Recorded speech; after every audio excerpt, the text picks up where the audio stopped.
God's masterpiece. Josiah.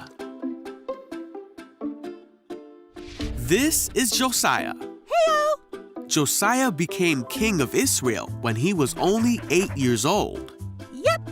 Now the country of Israel had a very long line of kings who did many bad things, including Josiah's father and grandfather. These kings did not follow after God, and they ignored his commandments and his law. But when Josiah became king, he did what God wanted him to and followed the example of King David. Yeah! 18 years after Josiah became king, he sent one of his court secretary, Shaphan, to God's temple. Thank you. Many of the kings before Josiah did not take good care of God's house, so it was in need of repair.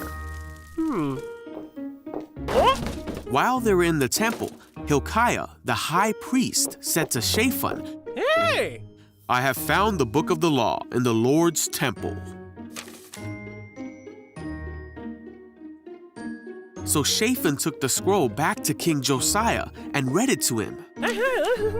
When Josiah heard what was in the book, he was greatly upset Oh, no! because the people of Israel were not doing the things that God asked him to do, and Josiah knew that God must be angry with Israel for not obeying his commandments.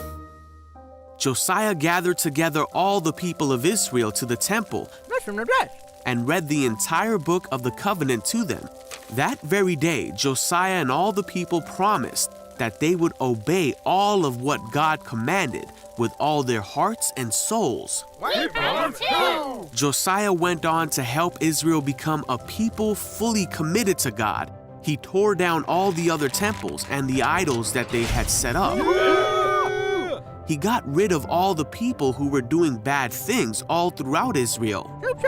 And he did all that was commanded in God's book. Never before had there been a king like Josiah who turned to the Lord with all his heart and soul and strength, obeying all the laws of Moses. And there has never been a king like him since.